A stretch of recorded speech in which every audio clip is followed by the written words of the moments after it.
तो my dear student, तो आज हम लोग हिस्ट्री का चैप्टर फर्स्ट का क्वेश्चंस आंसर करेंगे, लघु उत्तरीय प्रश्न और दीर्घ उत्तरीय प्रश्न। आपने पिछला वीडियो बहुत सपोर्ट किया और आपने बहुत ज़्यादा शेयर किया। मैं आप लोगों को थैंक्स कहना चाहता हूं, क्योंकि आपने बहुत ही कम समय में हमारे वीडियोस को काफ़ी शेयर किया है, काफ़ी देखा है आप लोगों ने। इस शुरुआत में इतना ज़्यादा अच्छा रिस्पांस मिलना एक बहुत बड़ी बात है, तो हम आप लोगों के थैंकफुल हैं, आप लोगों को थैंक्स कहना चाहते हैं। तो चलिए आज हम लोग फिर से शुरू करते हैं, ज़्यादा बातें नहीं काम की बातें करते हैं। तो स्टार्ट करें। तो आज का हम लोग पढ़ेंगे, पहला क्वेश्चन है हमारा कि पुरातत्व से आप क्या समझते हैं। पुरातत्व से है, यहाँ पे थोड़ा सा गलती हुआ है तो उसको ठीक कर लेंगे हम लोग। पुरातत्व से आप क्या समझते हैं। तो देखिए, आपको पिछले क्लास में हम पढ़ाए थे पुरातत्व एक विज्ञान है। पुरातत्व इज ए साइंस। क्या सा साइंस है? मान लो कि पृथ्वी के गर्भ में कोई चीज हजारों साल 2000 साल पहले पृथ्वी पे था, वो अंदर चला गया, उसके बारे में हमको पता नहीं चलेगा। जब खुदाई होता है तो उन सारी चीजें, कुछ चीजें बाहर निकलती है। उन चीजों के आधार पर हम उस समय के लोगों के जीवन के बारे में जिस विज्ञान के अंतर्गत पता करते हैं उसको हम लोग पुरातत्व कहते हैं। क्या कहते हैं? तो पुरातत्व एक विज्ञान है और विज्ञान कभी झूठा नहीं होता है। तो ये सच्ची बात होती है और सत्य पर आधारित होती है। तो कहा पुरातत्व वह विज्ञान है जिसके माध्यम से पृथ्वी के गर्भ में, गर्भ का मतलब होता है पृथ्वी के अंदर में हजारों साल पहले जो चीजें चली गई उसकी सामग्री खुदाई करेंगे। खुदाई कर जो अतीत के लोगों के भौतिक जीवन का ज्ञान प्राप्त किया जाता है या किया जा सकता है। 5000 साल पहले लोग कैसे रहते थे, उसका धार्मिक जीवन, राजनीतिक जीवन कैसा था, वो हमें किस आधार पे पता चलता है? पुरातत्व के आधार पे। और यहाँ पे ये भी है, वैज्ञानिक तथ्यों पर आधारित होने के कारण पुरातत्व का अंतिम और सर्वाधिक महत्वपूर्ण स्रोत है। इसके अंतर्गत क्या आता है? सिक्के आते हैं, अभिलेख आता है, खंडहर आता है, स्मारक आता है आदि की गणना की जाती है। जो बिल्डिंग का अवशेष है, वो सिक्के हैं, वो अभिलेख है, वो शिलालेख हैं, उन सब का अध्ययन हम लोग किसके अंतर्गत करते हैं? पुरातत्व। समझ में आया पहला प्रश्न? पुरातत्व एक विज्ञान है जिसके अंतर्गत पृथ्वी के गर्भ में, गर्भ मतलब अंदर छिप गया जो, उसकी सामग्रियों की खुदाई कर अतीत के लोगों के भौतिक जीवन का ज्ञान प्राप्त किया जाता है। उस साइंस को हम लोग पुरातत्व कहते हैं। दूसरा प्रश्न आते हैं, carbon 14। Very important question. What is carbon 14? Carbon 14 जो है वो जीवाश्म। अब आप बोलोगे सर ये जीवाश्म क्या होता है? बहुत सारे आपको पता नहीं है, बहुत सारे लोग जानते भी होंगे। जीवाश्म होता है जीवों के अवशेष। जैसे मान लो मैं मर जाऊंगा कभी, तो मेरे मिट्टी में दफना दिया जाएगा, तो हजारों साल के बाद हमारे जो अवशेष मिलेंगे, 500 साल जो हड्डियां हैं उनके जो अवशेष मिलेंगे, तो जीवों के जो अवशेष मिलते हैं उनको जीवाश्म कहते हैं। क्या कहते हैं? जीवाश्म कहते हैं। और एक इस प्रश्न को समझने के लिए आप सबसे महत्वपूर्ण बात यह समझिए, कार्बन एक तत्व है, कार्बन एक एलिमेंट है, और ये कार्बन जो है प्रकृति में दो रूपों में पाया जाता है। कितने रूपों में पाया जाता है? एक को बोलते हैं कार्बन 12, एक को बोलते हैं कार्बन 14। हमारे वो जितने भी जीवित पदार्थ है उसके अंदर कार्बन दो रूपों में है, एक कार्बन 12 और कार्बन 14। किसी भी जीवित, मान लो यही तुम में से कोई बच्चा हो, कोई स्टूडेंट हो, हाँ या ना? अब ये स्टूडेंट है, इसमें कार्बन 14 भी है और कार्बन 12 भी है, लेकिन आपकी उम्र 80 साल 90 साल होगी, बुरा हो जाओगे, एक दिन मर जाओगे। तो जब तक जीवित हो कार्बन 12 और कार्बन 14 की मात्रा इक्वल होता है, न कम न ज्यादा। लेकिन जैसे मृत्यु हो गया, विनाश हो गया, तो मर गया, जीव का मृत्यु हो गया, तो उसके बाद क्या होता है? कार्बन 14 की मात्रा धीरे धीरे क्षय होने लगती है, मतलब घटने लगता है, लेकिन कार्बन 12 स्थिर रहता, वो न घटेगा नहीं बढ़ेगा। अब कार्बन 14 धीरे धीरे घट रहा है, करा इसको आधा होने में, कार्बन 14 की मात्रा आधा होने में 5568 प्लस माइनस 30 वर्ष लगता है। कितना लगता है? 55,568 साल लगता है सिर्फ इसकी मात्रा को आधा होने में। तो इस आधार पे हम जीवों के अवशेष से पता कर लेते हैं कि ये जीव जो है कितना पुराना है। जिसमें जितना कम होगा कार्बन 14 वो जीव उतना ही प्राचीन होगा, जिसमें जितना ज्यादा होगा वो उतना ही नवीन होगा, अर्थात नया होगा। इस विधि का ये आयु निर्धारण की वैज्ञानिक विधि है जिसको कार्बन 14 विधि कहते हैं, या इसको रेडियो कार्बन काल निर्धारण भी कहते हैं। इसकी खोज अमेरिकी वैज्ञानिक B.F. लीवी ने किया था। किसने किया था? B.F. लीवी ने किया था 1946 में। देखिए इतना डिटेल इंफॉर्मेशन है ना। तो 1946 में B.F. लीवी ने कार्बन 14 का एक आयु निर्धारण की वैज्ञानिक विधि है। और ये कार्बन 14 क्या है? कार्बन के दो रूप हैं, कार्बन 12 और कार्बन 14। कार्बन 14 की मात्रा आधा होने में 5568 प्लस माइनस 30, जिसमें जितना कम कार्बन 14 की मात्रा वो उतना ही प्राचीन, जिसमें जितना ज्यादा उतना ही नवीन। अंडरस्टैंड? चल नेक्स्ट क्वेश्चन हम लोग चलते हैं। क्वेश्चन नंबर थर्ड कह रहा हड़प्पा सभ्यता की सड़क। आपको बताया हड़प्पा एक नगरीय सभ्यता थी, और आपको यह जानकर आश्चर्य होगा 5000 साल पहले नगरीय सभ्यता, और वो लोग गांव पहले नहीं बनाया, जंगल से उठा कैसा सभ्यता बनाया? नगरीय सभ्यता बना। अभी हम लोग तो गांव में पहले स्टार्ट होते हैं ना भैया, लेकिन उनका दिमाग देखिए कितना डेवलप हो गया होगा कि जंगली जीवन से सीधे नगरीय जीवन में प्रवेश। आश्चर्य की बात है। और वो भी शहर आधुनिक तरीके से बनाया, व्यवस्थित ढंग से बनाया। हमारे जैसा शहर नहीं बनाया, किसी का घर इधर देख रहा है, किसी का घर उधर देख रहा है, नाला का पानी रोड पे घूम रहा है, रोड नाला में घूम रहा है, ऐसा नहीं था। अब देखिए सबसे पहला सड़क व्यवस्था। हड़प्पा सभ्यता की प्रमुख विशेषता उसकी समतल और चौड़ी सड़कें थी। समतल चौड़ी यहाँ की मुख्य सड़क एक मिला है 9.15 मीटर चौड़ा एक सड़क मिला है, जिसको पुराविदों ने मतलब पुरातत्व के साइंटिस्टों ने, विद्वानों ने राजपथ कहा है। नेशनल हाईवे की संज्ञा दी गई है भैया। देखो हमारे यहाँ जो सबसे बड़ा रोड होता है चौड़ा, उसको क्या बोलते हैं? NH बोलते हो ना, नेशनल हाईवे कहा गया है। इसके अलावा जिस पुराविदों ने कहा नगर जो है जाल पद्धति के आधार पे बना था भैया। क्या? जाल पद्धति के आधार पे। और सड़क टेढ़ा मेरा नहीं, ऐसे गए ऐसे घूम गए, अरे नहीं, बिल्कुल सीधी सड़कें थी। और सारे सड़कें एक दूसरे को 90 डिग्री पर काटते थे। आप ध्यान से देखो उनकी बुद्धि का, उन्होंने इस तरह से सड़कें बनाई थी माय डियर, इस तरह के ऐसे सड़कें बना रही है, बिल्कुल सीधी सीधी सड़कें बनाई, इधर से ये ऐसी सड़कें थी। अब फिर ऐसे करके सड़कें बनाई उन्होंने, कोई टेढ़ी मेरी सड़क नहीं बनाई, सीधी सीधी। अब बताइए ये जाल बना कि नहीं बना? और ये जो बीच में जगह बना, इस पे घर बनाए उन्होंने, क्या व्यवस्थित घर बनाया था इन्होंने। और व्यवस्थित घर में पक्के के घर बनाए थे, कच्चे घर नहीं थे इनके, पकी हुई ईंटों के घर थे। कब? फिर से बोलना, 5000 साल पहले। तो इस आधार पे उन्होंने नगर नियोजन का काम किया था। यह देखकर इतना आश्चर्य होता है कि उस समय कितने ये डेवलप थे। बात समझ में आई? हड़प्पा सभ्यता की सड़क कैसी थी? चौड़ी थी, समतल थी और मिट्टी की बनी हुई थी। ये रोडी ईंटा तो अभी तो पता नहीं था, लेकिन घर जो था वो पके हुए ईंटों के बने हुए थे।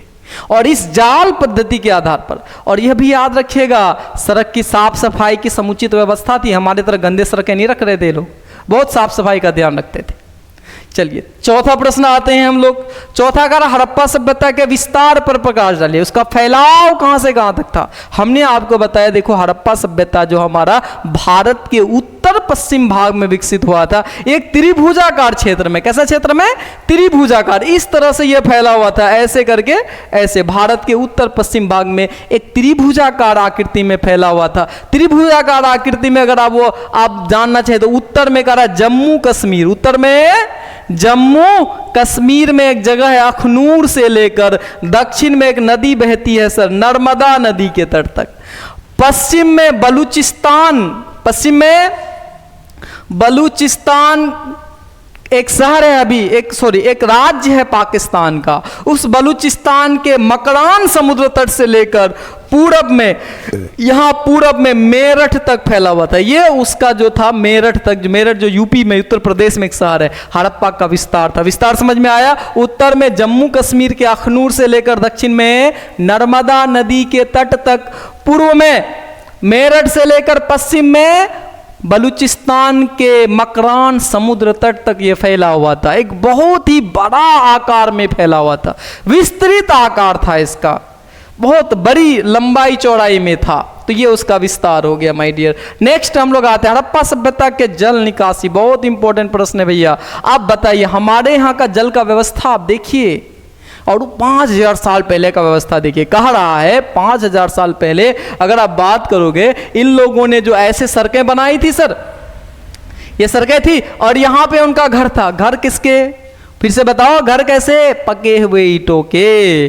और तुम्हें यह आश्चर्य होगा, 5000 साल पर जो घर बनाया था उसका अलग वॉशरूम था, शौचालय था, किचन था, सोने का घर अलग था और हर एक घर में एक पर्सनल कुआं था और उससे पानी निकलता था, शौचालय का पानी, रसोई का पानी, नहाने का पानी। तो अब इन सड़कों के बगल में नाला बना हुआ था, कच्ची नाले, तो घर का पानी पूरा नाले में आता था। अब ये नाला जो मेन हाईवे जो पढ़ा है आपको, प्रमुख जो NH पढ़ा है, उसके दोनों ओर पकी हुई ईंटों की नालियां मिली है और ये सारी कच्ची नालियां उन पक्की नालियों से जोड़ दिया गया था। ये सारा पानी उस पक्की नालियों के द्वारा शहर से बाहर निकल जाता था।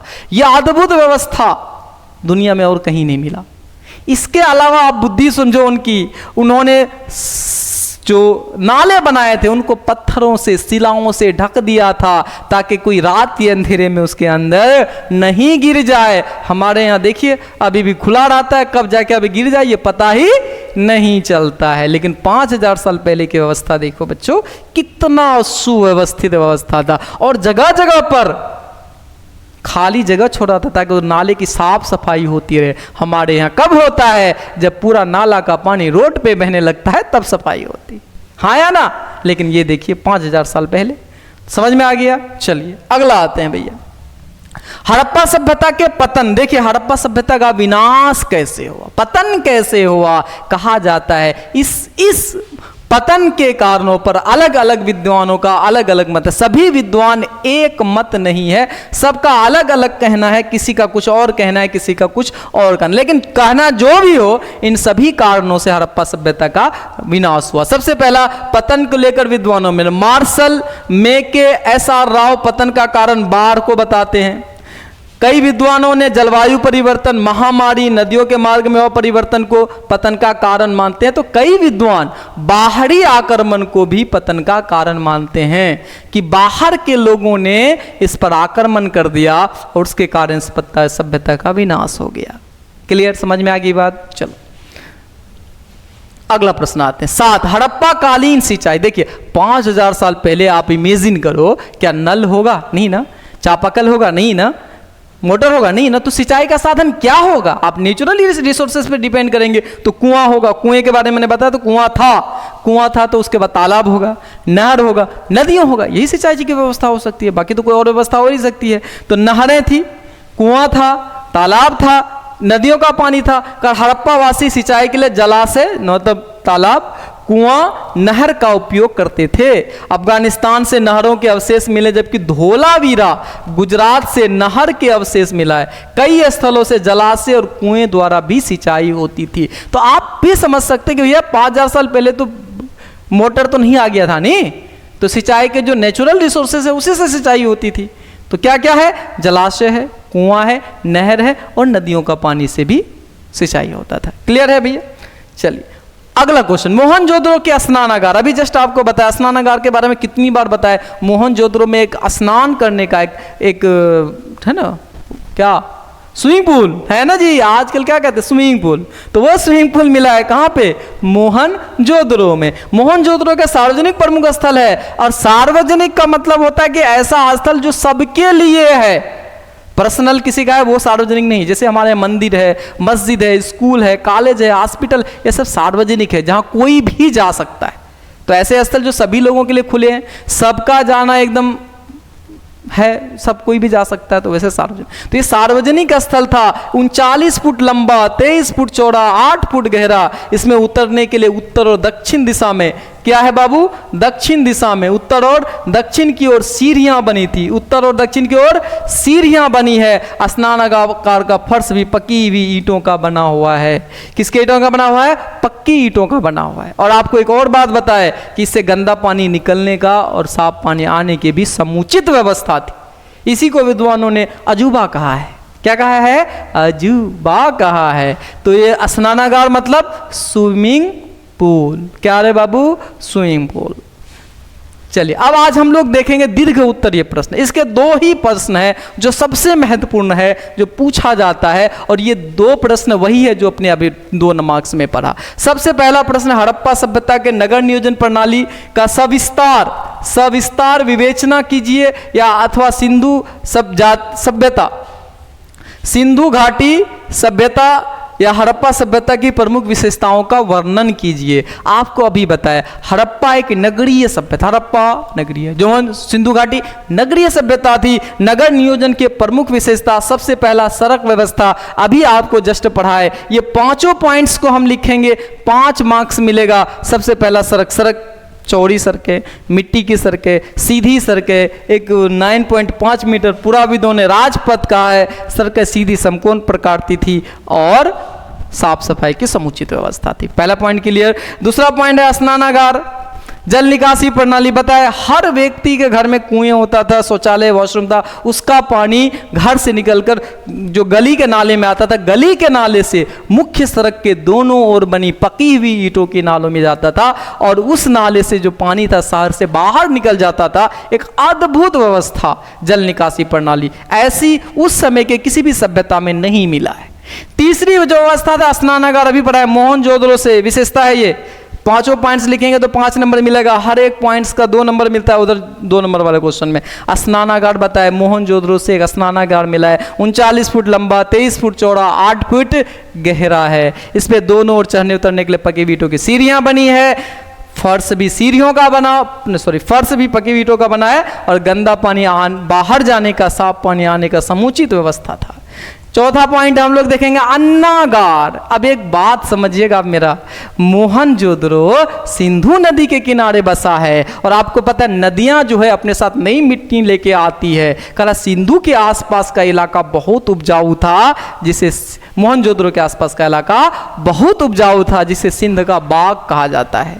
अब एक बात बताओ भाई, अगर तुम खेती कर रहे हो, अगर तुम्हें ज्यादा उत्पादन हो जाता है तो हम उस उत्पादन को क्या करते हैं? किसी कोल्ड स्टोर में रखते हैं, या घर में जो कोठार बने उसमें रखते हैं। तो इन लोगों ने भी अन्न का अधिक उत्पादन हुआ तो इन्होंने अन्नागार बनाया, और अन्नागार भी एकदम वैज्ञानिक तरीके से बनाया। उसमें अन्न रखा जाता था। करम मोहनजोदड़ो से 45.782 मीटर का लंबा और इतना चौड़ा मीटर का एक अन्नागार मिला है।